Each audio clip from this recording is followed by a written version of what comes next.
नमस्ते, एक बार फिर से आपका आपके अपने यूट्यूब चैनल विवेक बिश्नोई में हार्दिक स्वागत।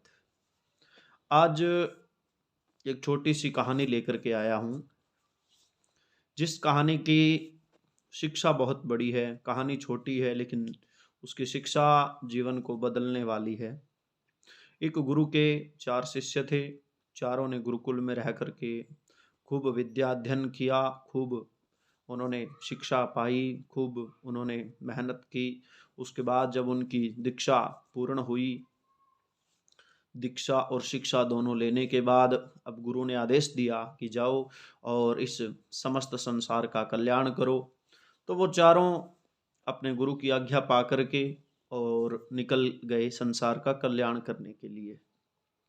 तीन तीनों ने केवल ज्ञान को पढ़ा था, न कि ज्ञान को जाना था। एक जो बेचारा था उसे थोड़ा ज्ञान कम था, लेकिन परमात्मा ने उसे बुद्धि खूब दी थी। वो बुद्धि के मामले में उन तीनों पंडितों को, पंडित कहते हैं पढ़े लिखे व्यक्ति को, तो उन तीनों को पछाड़ता था।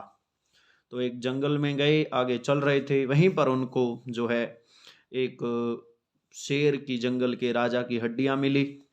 अब तीनों कल्पना करने लगे, कोई कहने लगा ये शेर की है, कोई कहने लगा सियार की है, कोई सब इस पर मनन करने लगे। लेकिन जो चौथा था जिसके पास बुद्धि थी वो कहने लगा भाई ये हड्डियां जंगल के राजा शेर की है। तो उनमें से एक जो वो कहता कि मैं इन हड्डियों को एकत्रित करके इनका जो कंकाल होता है सही, वो कंकाल बना सकता हूँ। तो उसने अपनी विद्या से उन हड्डियों को एकत्रित किया, उनका कंकाल बना दिया। अब दूसरा कहने लगा भाई मैं अपनी विद्या से इसके अंदर मांस और चमड़ा भर सकता हूँ। उसने अपनी विद्या से उसके अंदर मांस और चमड़ा भरा।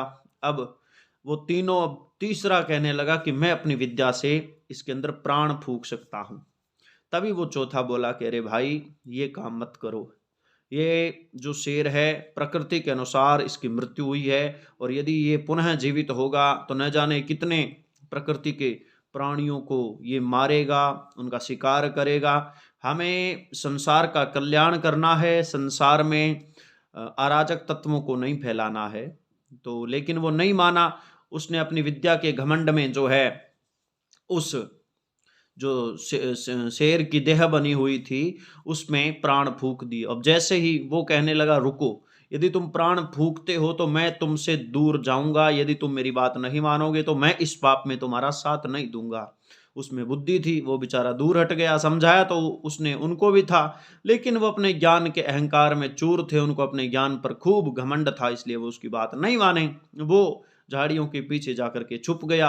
और उस तीसरे ने जो है अब उसमें प्राण फूंके, और जैसे ही प्राण फूंके वो शेर जीवित हुआ, जीवित होते ही उन सबको खा गया। माने अब ये समझने वाली बात है कि हम पुस्तकों से ज्ञान लेते हैं, लेकिन उस ज्ञान को अपने जीवन में उतार करके, धारण करके, यदि वो ज्ञान सटीक है, सही है, तो हम उस ज्ञान को आगे दें, अन्यथा उस ज्ञान को कहीं न दें। माने पोथी पढ़ पढ़ जग मुआ, पंडित भया न कोय। ये कबीर जी का एक दोहा है जिसकी एक लाइन मैं बोलूंगा। यानी किताबी ज्ञान से ज्यादा कुछ बुजुर्गों का अनुभव भी होता है, कुछ बुद्धिमान व्यक्तियों की सलाह भी लेनी चाहिए।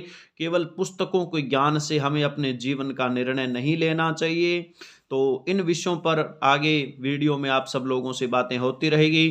तब तक के लिए सभी को नमस्कार। हमारे इस यूट्यूब चैनल को लाइक शेयर कमेंट करना न भूलें। सभी को नमस्ते, सादर